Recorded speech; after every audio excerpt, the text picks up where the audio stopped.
Assalamualaikum warahmatullahi wabarakatuh. Perkenalkan, nama saya Rio Tamajiro. Kali ini saya akan mempresentasikan mengenai konflik sosial materi sosiologi kelas 11. Langsung aja, jadi apa sih konflik sosial itu? Konflik atau configure atau saling memukul. Dalam Kamus Besar Bahasa Indonesia, konflik didefinisikan sebagai percekcokan, perselisihan, atau pertentangan. Sedangkan secara sosiologis, konflik diartikan sebagai suatu proses sosial antara dua orang atau lebih, atau juga kelompok yang berusaha menyingkirkan pihak lain dengan cara menghancurkan atau membuatnya tidak berdaya. Selanjutnya, bentuk-bentuk konflik sosial menurut para ahli. Di sini saya hanya akan menjelaskan bentuk konflik menurut 3 ahli, yaitu yang pertama ada Surjanus Sukanto, lalu Lewis Althusser, dan Ursula Lehr. Selanjutnya, yang pertama ada bentuk konflik sosial menurut Surjanus Sukanto. Sini yang pertama konflik pribadi. Jadi, konflik pribadi ini biasanya terjadi antara individu yang diakibatkan oleh perbedaan pandangan, kepentingan, atau masalah pribadi. Sebagai contohnya itu pertengkaran antara dua orang teman karena kesalahpahaman. Selanjutnya yang kedua ada konflik rasial. Konflik rasial itu adalah konflik yang terjadi antara kelompok ras berbeda yang diakibatkan oleh adanya perbedaan kepentingan dan kebudayaan yang saling berbenturan. Kita bisa ambil contoh dari negara Indonesia yang sering terjadi konflik antar suku yang berbeda. Selanjutnya itu ada konflik antar kelas sosial. Konflik ini muncul karena adanya perbedaan kepentingan antara kelas-kelas sosial yang berbeda di masyarakat. Seperti contohnya itu demonstrasi buruh yang menuntut kenaikan upah. Selanjutnya itu ada konflik politik. Konflik politik itu adalah konflik yang terjadi akibat adanya perbedaan kepentingan atau tujuan politik antara individu atau kelompok. Sebagai contoh itu adalah konflik antara calon presiden dalam kampanye. Selanjutnya itu konflik internasional. Konflik ini adalah konflik yang melibatkan beberapa negara karena perbedaan kepentingan masing-masing negara. Contohnya itu adalah konflik antara dua negara yang memperebutkan wilayah perbatasan. Selanjutnya ini ada bentuk konflik sosial menurut Lewis Althusser. Menurut Lewis Althusser ada dua, yaitu konflik realistis dan konflik non-realistis. Yang pertama, konflik realistis. Konflik ini berasal dari kekecewaan individu atau kelompok terhadap sistem dan tuntutan-tuntutan yang terdapat dalam hubungan sosial. Kita bisa ambil contoh dari seorang karyawan yang berhenti kerja akibat upah yang dia dapat itu tidak sebanding dengan beban kerja yang dia rasakan. Itu contohnya. Lalu yang kedua, konflik non-realistis. Konflik non-realistis ini adalah konflik yang bukan berasal dari tujuan-tujuan persaingan yang antagonis atau berlawanan, melainkan dari kebutuhan pihak-pihak tertentu untuk meredakan ketegangan atau frustasi. Kita bisa ambil contoh dari keluarga, yaitu seorang anak yang marah dan memukul adiknya karena merasa kesal dengan perlakuan orang tua. Padahal kan masalah sebenarnya itu adalah ia merasa kurang diperhatikan. Lalu selanjutnya ada bentuk konflik sosial menurut Ursula Lehr. Yang pertama itu ada konflik dengan orang tua. Konflik dengan orang tua itu biasanya diakibatkan dari perbedaan pendapat yang biasanya mengenai gaya hidup atau keputusan dalam keluarga. Misalnya itu perbedaan pendapat mengenai pilihan karir anak. Lalu yang kedua ada konflik dengan anak-anak. Konflik ini diakibatkan dari ketidaksepakatan mengenai aturan di rumah, cara berpakaian, atau pergaulan. Misalnya, anak yang ingin keluar malam sementara orang tua melarang karena khawatir akan keselamatannya.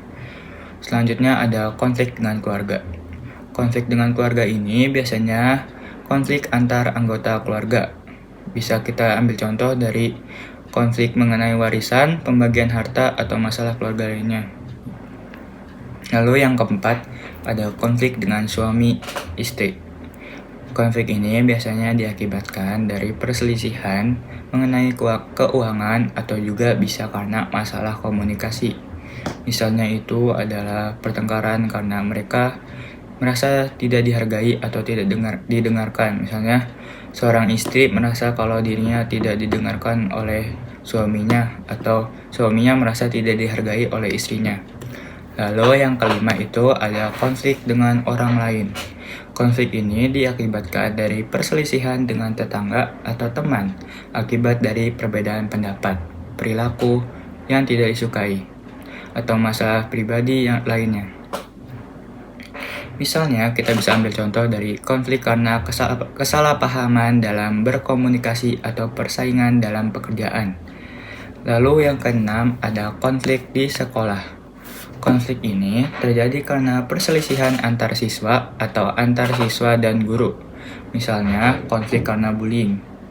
Lanjut, yang ketujuh itu ada konflik dalam pekerjaan. Konflik dalam pekerjaan ini biasanya terjadi karena perselisihan antara karyawan dan atasan atau juga bisa dengan antar rekan kerja. Misalnya itu adalah konflik karena perbedaan pendapat atau pelecehan di tempat kerja. Lalu yang kedelapan ada konflik agama. Konflik agama ini konflik yang terjadi akibat dari perselisihan antara pemeluk agama yang berbeda atau konflik dalam internal agama. Sebagai contoh kita bisa ambil dari perbedaan pendapat mengenai ajaran agama atau bisa juga konflik karena perbedaan keyakinan. Lalu yang terakhir itu adalah konflik pribadi. Konflik pribadi ini terjadi dalam diri individu, seperti konflik antara keinginan dan kewajiban. Selanjutnya adalah penyebab konflik sosial. Penyebab konflik sosial yang pertama yaitu perbedaan individu. Setiap individu pasti memiliki kepribadian prinsip atau pendirian yang berbeda-beda. Perbedaan ini bisa juga menimbulkan konflik sosial antara individu jika terjadi benturan. Contohnya adalah kasus perceraian antara pasangan karena masalah yang dimiliki. Yang kedua, perbedaan budaya. Karakter individu biasanya dipengaruhi oleh lingkungan di mana ia tumbuh. Oleh karena itu, nilai-nilai budaya yang dianut pun berbeda-beda. Perbedaan budaya ini juga bisa menjadi faktor penyebab konflik sosial di masyarakat. Lalu yang ketiga, perbedaan kepentingan. Tingkat kebutuhan hidup yang berbeda-beda dapat juga menyebabkan perbedaan kepentingan, baik antar individu maupun kelompok. Aspek kepentingan ini dapat berupa ekonomi, politik, maupun sosial budaya. Lalu yang keempat, ada perubahan sosial. Perubahan sosial yang terus terjadi seiring berjalannya waktu juga menjadi faktor penyebab terjadinya konflik sosial di masyarakat. Perubahan sosial ini menimbulkan perbedaan pengalaman di setiap generasi sehingga benturan bisa menjadi konflik. Selanjutnya ada dampak konflik sosial. Dampak konflik sosial terbagi menjadi dua, yaitu dampak positif dan dampak negatif. Yang pertama, dampak positifnya itu adalah memperjelas aspek-aspek kehidupan yang belum jelas, lalu memungkinkan adanya penyesuaian kembali norma-norma, nilai-nilai serta hubungan-hubungan sosial, lalu meningkatkan solidaritas sesama anggota kelompok atau in-group solidarity, lalu merupakan jalan untuk mengurangi ketergantungan antar individu dan kelompok. Lalu dapat membantu menghidupkan kembali norma-norma lama dan menciptakan norma-norma baru. Lalu dapat berfungsi sebagai sarana untuk mencapai keseimbangan antara kekuatan-kekuatan yang ada di dalam masyarakat. Lalu, konflik memunculkan sebuah kompromi baru. Selanjutnya ada dampak negatifnya. Dampak negatifnya adalah kerekatan hubungan antar individu dan persatuan kelompok. Lalu, kerusakan harta beban dan jatuhnya korban manusia. Lalu, berubahnya sikap kepribadian para individu, baik yang mengarah pada hal positif atau negatif. Lalu, munculnya dominasi kelompok pemenang atas kelompok yang kalah. Selanjutnya ada cara penyelesaian konflik. Cara penyelesaian konflik yang pertama yaitu dengan cara mediasi. Mediasi ini adalah penyelesaian konflik yang melibatkan bantuan pihak ketiga. Pihak ketiga ini bersifat netral sebagai penengah atau yang kasih anjuran. Lalu yang kedua, arbitrase. Arbitrase ini adalah dengan bantuan pihak ketiga, bersifat netral yang bertindak sebagai pemberi keputusan. Keputusan yang dibuat disertai dengan perjanjian tertulis dari pihak yang berkonflik. Jadi kalau yang kedua ini contohnya kita bisa ambil dari wasit. Wasit dalam pertandingan sepak bola ataupun basket. Selanjutnya yang ketiga ada adjudikasi. Adjudikasi ini penyelesaian konflik melalui jalur pengadilan atau sidang. Yang keempat, kompromi. Kompromi ini penyelesaian dengan upaya masing-masing pihak untuk mengurangi tuntutan. Lalu yang kelima ada konsiliasi. Konsiliasi ini adalah dengan cara mempertemukan pihak yang berkonflik. Jadi saling dipertemukan untuk menyelesaikan masalahnya. Lalu yang keenam ada koersi. Koersi ini adalah bentuk akomodasi dengan menggunakan ancaman baik fisik maupun psikologis agar pihak lain bertindak dengan sesuai yang diharapkan. Lalu yang terakhir ada stalemate. Stalemate itu adalah situasi di mana ketika kedua belah pihak yang berkonflik memiliki kekuatan yang seimbang, sehingga konflik terhenti pada satu titik tertentu.